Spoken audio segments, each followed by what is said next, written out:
Вітаю, гэта выданне навіну на Белсаце і я яго вядоўца Наста Печанькова. Асуджаных да гэтак званай хіміі і грамадзян, у якіх трымаюць у лекава-працоўных прафілакторыях, будуць залучаць да ўборкі ўраджаю на Гомельшчыне. На палі ў рэгіёне выведуць і тых, хто стаіць на ўліку ў крымінальна-выканаўчых інспекцыях і не працуе. Паводле загаду міністра ўнутраных справаў Івана Кубракова, асуджаных далучаць да бойкі за ўраджай у Лельчыцкім, Рэчыцкім і Калінкавіцкім раёнах. Грамадзянам чыноўнікі абяцаюць 8-гадзінны працоўны дзень, жытло, харчаванне і, цытата, годны заробак. Ад заробку да заробку больш за палову беларусаў сутыкаецца з нястачай грошай да атрымання наступнага даходу. Пра гэта сведчаць вынікі апытання, праведзенага сёлета ў лютым-сакавіку на ініцыятыву Нацбанку. Удзел у апытанні ўзялі 1500 жыхароў краіны ад 18 гадоў і старэйшыя.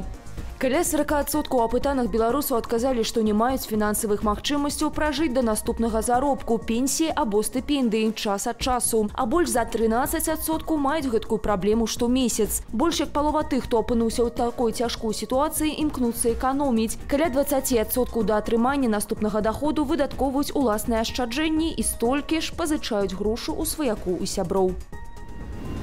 Вайне ў сектары газа, што трывае ўжо 9 месяцаў, трэба пакласці канец. Пра гэта віцэ-прэзідэнтка США Камала Хэрыс заявіла пасля сустрэчы з прэм'ер-міністрам Ізраілю Беньямінам Нетаньяху ў Белым доме.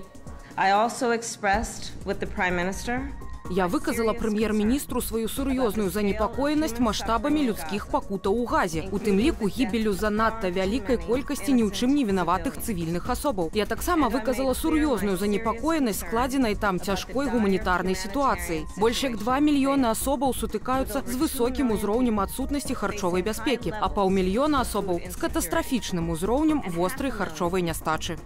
Пры гэтым Камала Хэрыс, якая ёсць патэнцыйнай кандыдаткай на прэзідэнцтва ад дэмакратычнай партыі, адзначыла, што Ізраіль мае права на самаабарону. І Злучаныя Штаты будуць сачыць за тым, каб краіна магла абараняцца, у тым ліку ад Ірану і ваенізаваных фармаванняў, што ён падтрымлівае. Падчас алімпійскіх гульняў у Парыжы можа адбыцца тэракт. Паводле выдання «Ле Фігаро» Ізраіль папярэдзіў пра гэта Францыю. У афіцыйным звароце міністр замежных справаў Ісраэль Кац адзначыў, што існуе пагроза нападу на ізраільскіх спартоўцаў і турыстаў з боку іранскіх тэрарыстычных групаў. У сваю чаргу Францыя прыняла сур'ёзныя захады, каб гарантаваць бяспеку удзельнікам спартовых спаборніцтваў. Гэтак усе ізраільскія спартоўцы будуць мець бесперапынную асабістую ахову, як у алімпійскай вёсцы, так і па-за яе межамі. Алімпіяда ў Парыжы пройдзе з 26 ліпеня да 11 жніўня. Ад Беларусі сёлета выступіць мінімальная колькасць спартоўцаў – 17 асобаў. Яны будуць удзельнічаць у нейтральным статусе без пазначэння краіны і выканання гімну ў выпадку перамогі. У Расіі анансавалі змены ў працы Ютубу. Хуткасць сервісу хочуць запаволіць на 70% ужо наступным тыдні. Пра гэта заявіў дэпутат расійскай дзярждумы Александр Хінштейн. Чыноўнік назваў гэткую пастанову вымушанай, падкрэсліўшы, што яна найперш скіраваная супраць адміністрацыі рэсурсу, а не расійскіх карыстальнікаў.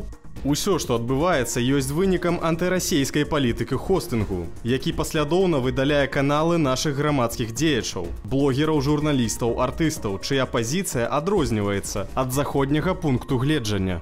Пра магчымае блакаванне Ютубу ў Расію першыню заявілі пасля пачатку паўнамаштабнага ўварвання ва ўкраіну. Тады Раскамнагляд абмежаваўся блакаваннем Інстаграму і Фейсбуку. Пра збой у працы Ютубу расійскія карыстальнікі паведамлялі ў верасні 2023-га. Выданне Forbes пісала, што гэтак ведамства тэставала блакаванне хостынгу, аднак у Раскамнаглядзе гэту версію адпрэчвалі.